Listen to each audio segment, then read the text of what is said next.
Hello everyone, and welcome to another episode of the Daily Gwei Refuel, where we recap the latest news in the Ethereum ecosystem. I'm your host, Anthony Sassano, and today's the 23rd of May, 2022. Alright everyone, let's get into it. So I'm sure you've all seen this already, but I broke the trend, or I guess my rule of not having guests on the Daily Gwei YouTube channel. I spoke with Cobie, and everyone knows who Cobie is. I don't think I need to explain who he is, but we had a pretty great conversation. For those of you who watched it already, you don't really need me to tell you that. And this new series is called the Daily Gwei Drive-Through. I came up with that name in the shower, actually. I was kind of brainstorming the name in the Discord channel of what I would call this series, and Drive-Through came to me. I'm sure it's self-explanatory. But I guess what I wanted to just quickly say was, I don't think, Cobie will be the last person I have on. I'm not going to do guest kind of episodes like what you see on Bankless or anything like that, where it's got a structured agenda. It's kind of interviewing someone maybe because they've got a product release coming out soon or something like that. For me, I will only be doing the guest episodes where I feel like I can have a really interesting, unscripted conversation with someone. Otherwise, I don't really feel the need to do it or see the point in doing it. I want it to be kind of insightful and entertaining as well for you guys. So I don't know who I'm going to have on next. I mentioned maybe someone like Hal Press I would love to have on, because we had a call the other day and we vibed really well, and it would just be an interesting conversation, I think. But I don't want to. I don't think it's going to be a regular reoccurring thing. It's not going to be a once a week thing. It's just going to be whenever I feel like I can have a good conversation with someone. So yeah, that's kind of what the guest episodes are going to be. So I as I said, still kind of I guess maybe not sticking to my rule of not having guests on, but more so I had that rule because I just didn't want it to turn into I didn't want the Daily Gwei to just basically become what Bankless is, because we already have Bankless. We don't, and there's other platforms, other kind of media too, but we don't need another one of those, right? So, and also on that front, I'm actually going to be bringing back the AMAs. I think from now on, instead of doing a live AMA, I'm just going to kind of gather the questions in the Discord channel, and then I'm going to pre-record it and upload it to YouTube as normal. Doing the live AMAs was quite tiring, especially because I was doing them and late at night, 11 o'clock my time, and they'd usually go for 2 hours, and I wouldn't really be able to take a break in between kind of those couple of hours there. So yeah, I'll still answer the questions and everything and still bring back the AMA series, but I want to do it pre-recorded now instead of live. And I live didn't really add anything because not many people actually ask questions live. They more so kind of just listened in, and they had their own questions that they had asked in the Discord channel itself. So if you have questions, go ask them there. I think I'm going to do one on this Saturday. I'll just record one with the questions that are already in there. So if you do have questions you would like to ask, please put them in there and it'll get answered on Saturday. But that's it on that Daily Gwei updates, I guess. I'm going to move on to the rest of the updates that we saw over the weekend. All right, so you guys know about the Protocol Guild. I've talked about it a bunch on the Refuel before. Well, over the weekend, 2 million LDO, 2 million LDO tokens has been contributed to the Protocol Guild pilot from the Lido kind of treasury here, which is really awesome to see. Now, at current dollar amount, if I check the LDO price here just to get the current worth of these tokens, 1.28. So, it's about 2 point something million, 1.28 times 2. I'm going to do quick math here for you guys. $2.56 million kind of contributed. I think that is it's in LDO token, so it was worth 2.7. Now it's 2.56 because the price went down a bit, I guess. Contributed to the Protocol Guild, so really awesome to see this. This is the first, but won't be the last. That's for sure. That's going into the Protocol Guild, and you guys know what the Protocol Guild is. Basically, an initiative to fund more public goods within Ethereum, led by Trent Van Epps and Tim Byko. So very awesome to see that Lido has contributed this, especially because Lido is such a major player in Ethereum right now. And I've given my thoughts on Lido in the past about how I don't think it's kind of constructive for us as an ecosystem to be attacking Lido just because they're a big part of the Ethereum staking ecosystem. And, they're giving back to Ethereum with this, which is really cool. But on top of that, let's just build better tools. If we don't want Lido to be, as dominant as they are, we have to build better tools. And I know there's a few kind of moving parts happening with Rocket Pool. They're kind of discussing lowering that minimum ETH requirement to get more people kind of spinning up nodes and things like that. And yeah, there's a lot of stuff happening behind the scenes there. I think today or the past few days, they were voting on doing ads in Bankless as well. Just how I've said before that I thought that Rocket Pool should be doing more marketing. Well, I think they're going to be doing that as well, which is awesome to see too. So yeah, anyway, great to see Lido contribute here. Hopefully we see some other kind of protocols follow suit. All right, so a massive announcement just announced a couple of hours ago from GameStop that they now have a wallet. So if you go to wallet.gamestop.com, you can see here that it is running on Ethereum Layer 1 and it also supports Loopring Layer 2, which is obviously in line with their kind of like integrations with Loopring in the past. I'm sure they're going to be supporting Immutable X as well in the near future. So you can store your crypto and NFTs using this wallet. You can download it here. I believe it's a kind of like extension wallet and a kind of like mobile wallet, as you can see from the images here. I haven't downloaded it yet because I have a feeling it's going to conflict with MetaMask, so maybe I'll just download it on my phone. But this is self-custodial. This is not a custodial wallet, so this is very, very, awesome to be self-custodial. It allows you to interact with, all your favorite dApps on Ethereum, of course, both on layer 1 and Loopring layer 2. It's just really awesome to see such a big company make such a push into crypto, right? Like releasing their own wallet is awesome. And I've said before that I think the wallet opportunity is still huge, and I think it's very, very underexplored. Like there was some talk over the last couple of days about MetaMask and their swap feature, and I've mentioned before the MetaMask swap feature. They take around a 0.8% fee on every swap.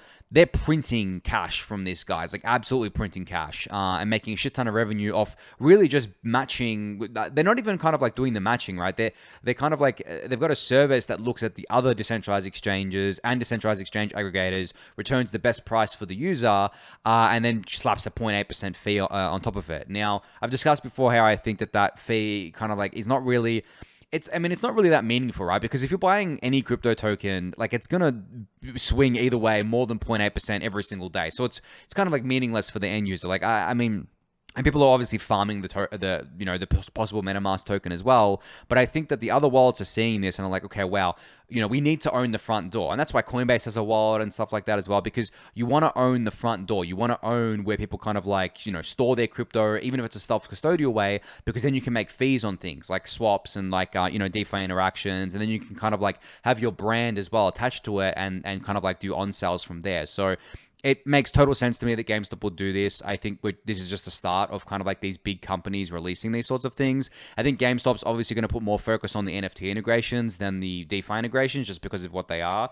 But I think that's okay. Like the thing is that just because something focuses on one thing or another doesn't mean you can't actually use it for whatever you want to use it for. If it's a proper self-custodial Ethereum wallet, you can use it for literally anything. And just because they have native integration with Loopring doesn't mean you couldn't potentially onboard to something else, another layer 2, if it has a dApp browser inbuilt, right? You can do basically anything.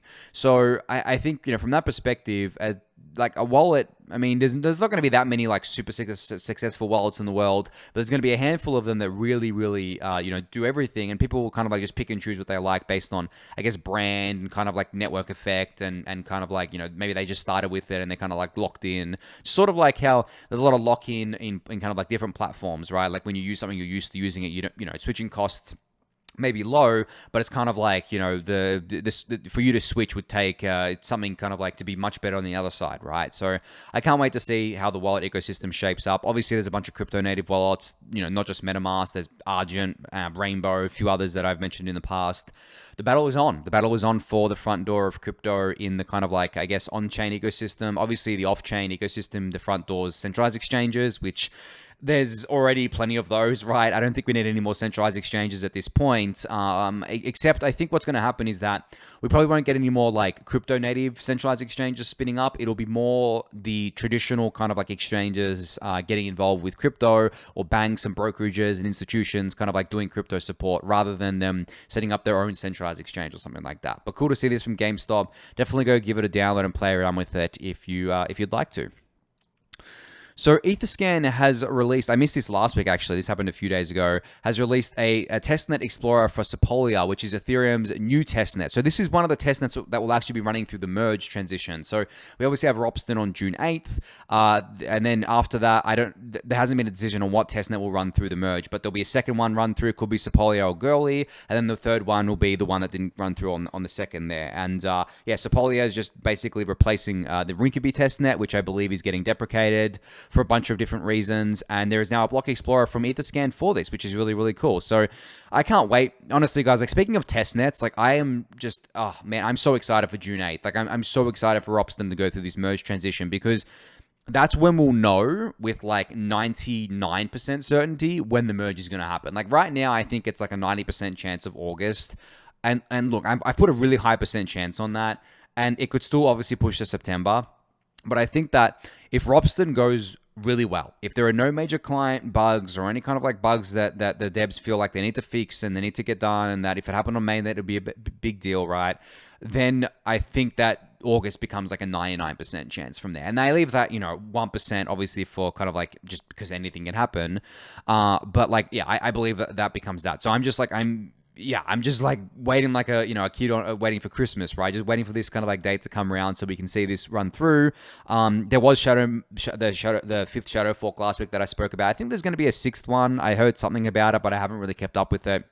And the shadow forks are going through just fine. So I think just based on the shadow forks, which are actually done on mainnet, not the testnet, that the Robson testnet should go through just fine. So very, very excited for that. But anyway, a little bit off topic there. But if you want to check out the Sepolia Explorer, you can go to sepolia.etherscan.io. All right, so OpenSea did something very interesting over the weekend that I think was unexpected by a lot of people. They introduced something called Seaport, which they're calling a brand new Web3 marketplace protocol for safely and efficiently buying and selling NFTs. So this is basically their answer to LooksRare, I think, or their answer to kind of people saying, hey, OpenSea is like totally centralized, it should be a protocol, it should be community governed, blah, blah, blah. So given that they're releasing something like this, which they're actually calling the Seaport protocol, which is open source and going to be built out in the open, there's probably going to be something of a token, I would assume, right? Because, and not many people spoke about this, it was weird. I'm speculating here, but OpenSea itself will probably go the IPO route, right? Where it's kind of like the IPO, they're a traditional company, they have OpenSea all well and good. But then you're going to have Seaport, which is kind of like their decentralized, open source, public protocol, which will probably have a token attached to it, right? So they can have the best of both worlds. And the way this would work in terms of like making sense of it, OpenSea would be one of the vendors, so to speak, on their marketplace as well, right? On Seaport. Because people will trust OpenSea. They'll kind of like trust them as kind of like to kind of like route the orders through. Seaport will probably be like a kind of like a 0x thing where it kind of like just like routes orders to different marketplaces, like it sits on top or something like that. And you can have OpenSea sitting in the background. So yeah, I mean, there's a bunch of different ways that this can go through, but I'm really, really surprised I didn't see more people talking about this because immediately when I saw that they're building a protocol, I immediately thought of a token, and everyone had been speculating about OpenSea having a token for a long time. And they haven't really spoken about it when it comes to this, so really, really weird. But there was a few comments that I thought were pretty interesting. Some people saying that they didn't understand what it would kind of like, what this is going to be, right? And I think this is because a lot of the OpenSea users are basically people who, I guess, are newer to crypto and don't understand what protocols are, don't understand how that kind of like all works together. They just kind of like go on OpenSea, they buy and sell NFTs and blah, blah, blah, right? But I'm looking below the surface here. I'm definitely seeing something more here from OpenSea, and they seem to be signaling something more here. So, I mean, whether they do a token or not, I still think Seaport is really cool just because of the fact that they're actually building a protocol, not just staying at like the 100% centralized kind of website that they are with OpenSea. They're actually trying to build an open source, decentralized, permissionless kind of protocol that is a challenger, I guess, to something like LooksRare, which has taken a bit of market share away from OpenSea. But yeah, I mean, OpenSea just has such a strong moat and network effect and brand. I know people have different feelings towards OpenSea, and kind of like, especially around their moderation. But guys, like OpenSea is a totally centralized platform, right? And their moderation is usually done to prevent scams or prevent like, illegal content or anything like that, right? But if you want like a truly open source protocol, well, Seaport might be, in decentralized protocol, Seaport might be the one for you, right? Like maybe you can use LooksRare as well. Like, don't get me wrong, but Seaport is, I think, OpenSea's answer to this. So I'm gonna keep a close eye on this. Even though you guys know I'm not like big into NFTs, I just still thought it was very weird that people kind of like weren't really talking about this over the weekend. Maybe it just went under the radar. There wasn't anything else happening. It's not like we had another Terra blow up over the weekend, right? The weekend was actually quite slow. And the reason I know it was slow is because I had time to listen to podcasts. I'm usually like on Twitter, like, oh God, what's going on? So I'm not sure more people didn't pay attention to this. But anyway, definitely go check this out for yourself. I'll link it in the YouTube description. All right, so Superphiz highlighted Project Sunshine again over the weekend, which is adding new metrics to better visualize decentralization on the Ethereum beacon chain. So this is a project that I've spoken about before on the Refuel, but basically they're adding more metrics all the time here. They've added, I think last time I looked at it, they didn't have metrics around these other kind of like metrics that are here. So you can see here they have metrics around, client diversity on the consensus and execution layers, number of hosted validated market share, non-hosted validated market share, geolocation diversity. So obviously where are kind of like the validators in the world and the execution layer clients in the world, staking pool diversity, staking entity diversity, all that sorts of stuff. And as Superphiz says here, don't be disheartened by the current metrics. Seeing a path forward is valuable for change. Watch us get stronger. So some of these metrics obviously look bad, but at the end of the day, so did the client diversity on the consensus layer, right? It looked very bad. Kind of like it was in the red danger zone at 67% or something like that. And I think maybe this is old data because we're now at 56 or 57%, not 61%. So yeah, I mean, just because these things are kind of red, don't be disheartened by that. It'll get better over time. We'll improve those over time. But just wanted to kind of highlight this from Superphiz. And there's also another tweet, just a reminder here that there is still a little bit of time left to donate to all of these staking related projects on qf.ethstaker.cc. So just wanted to remind you guys that that's still ongoing, and it's similar to a Gitcoin grants matching round where your donations will be matched. So definitely go check that one out. All right, so mStable detailed or shared kind of a primer on ERC 4626 today. Not today, I guess a few days ago here, which is basically the Vault standard. So the yield kind of Vault standard, which I believe I have talked about before, but this is basically, as they describe here, helping to clean up the mess in yield-bearing tokens. So basically creating a standard for yield-bearing tokens here. And the reason why I wanted to highlight it, not so much kind of the standard itself, because I've talked about it before, but more so around kind of DeFi is still innovating, guys. And it's innovating in small but impactful ways, and maybe boring ways to some people, because I know that we had the whole DeFi 2.0 thing, and this is something that I spoke about on the kind of video I did with Cobie. DeFi 2.0 for the most part was just Ponzi's, right? There wasn't much innovation going on there. Whereas quote-unquote DeFi 1.0 or the old boring boomer DeFi, there's plenty of innovation going on there. It's slow and steady because it needs to be, because this is people's money at the end of the day. And there's plenty of stuff going on there. So I think I would encourage you all to kind of just go back and look at these older DeFi protocols and see what they're doing. Because a lot of them are still building. A lot of them are building out their V2s and V3s, maybe even V4s, right? And a lot of them are innovating in ways in which it's going to be very impactful, but it's just slower than I guess you would like to see. And especially obviously because the tokens aren't doing much in terms of price action. But guys, I mean, if you're watching the refuel, you care more about prices at the end of the day. So if you do care more about prices, then you should definitely check out all the innovation happening across, especially the older DeFi protocols, because there's a lot there and it's very, very encouraging to see. So yeah, check out this one from mStable, but then go check out the other ones as well. All right, so we have an update on, I guess, Rocket Pool here today from Jasper, who says that the risk assessment team from MakerDAO has published its report on Rocket Pool staking token ETH.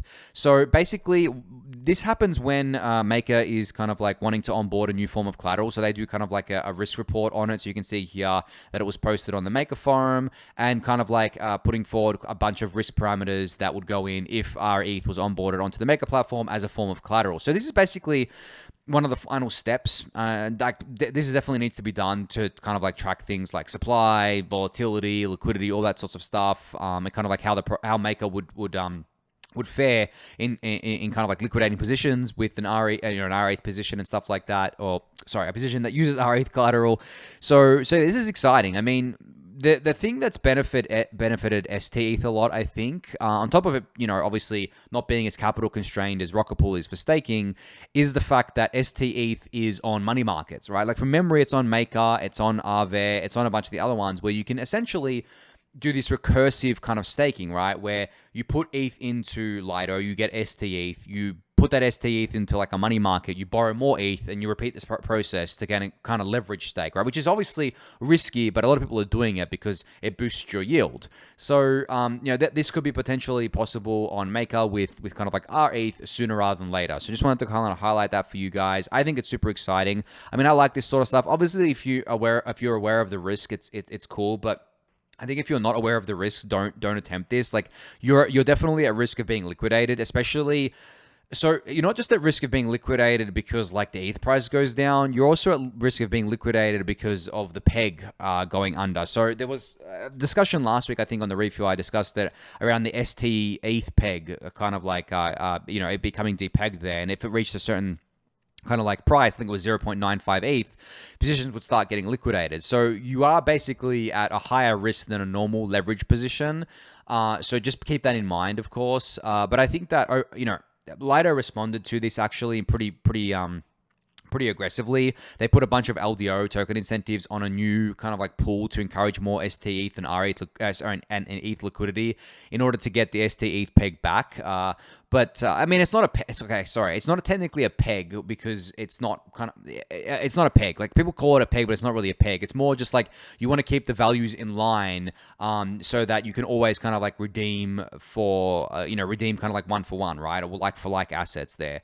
But as I said, like if it drops below a certain threshold, then positions start getting liquidated like that. Or if the ETH price drops, it would start getting liquidated too, as a normal kind of like I guess leverage position there. I think I'm thinking that through correctly. I'm just thinking through the implications off the top of my head right now, because you're borrowing ETH and then you kind of like got ETH as collateral, right? So yeah, that should make sense. Someone correct me if I'm wrong. Maybe I'm having a brain kind of like fart there. I don't know, but yeah. Anyway, cool to see this from Maker. Definitely go check out the blog post for more forum post for more details if you'd like. All right, so Nick Johnson from the ENS team put together a kind of like tweet with a I guess like a screenshot of a spreadsheet maybe, saying May is now an all-time high for every single ENS metric we track: registrations, renewals, revenue, both in ETH and USD, and income in ETH and USD as well. And there's still a week left of May left. So you can see here, basically, it's just been growing over time, right? The trend is growing. This is 2021 at the top and year-to-date 2022 at the bottom.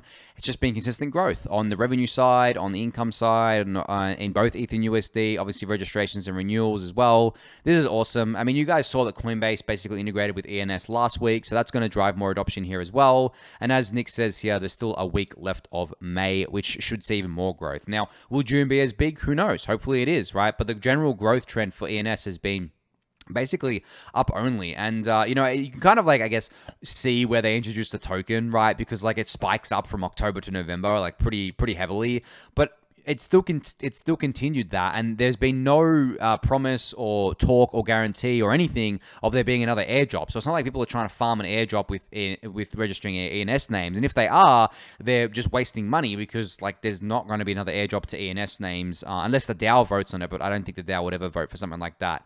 So yeah. Anyway, cool to see ENS continuing to grow here. One of my favorite projects in the Ethereum ecosystem, obviously, and I wish them even more success in the coming months. All right, so Aztec, the privacy kind of like roll-up on Ethereum, announced a $2 million bug bounty prizes for disclosure of critical vulnerabilities in their code base. So this is pretty big. I think this is one of the biggest in the ecosystem right now. I was actually looking at kind of like the biggest bug bounties before, because I came across Wormhole, the cross-chain bridge, and they paid out a $10 million bug bounty to someone who found a critical bug in Wormhole back in February. So I believe back in February was before that the hack that happened, the other bug that was in their code. But yeah, they paid out $10 million back then to one person for finding this bug. That's a crazy payday. Like, I don't know if this person was already wealthy or not, but even if they were, imagine if they weren't. Imagine if like they were just some kind of like person who was interested in kind of like finding bugs and maybe just a dev or something like that. And they're interested in finding bugs and they were really, really good at it.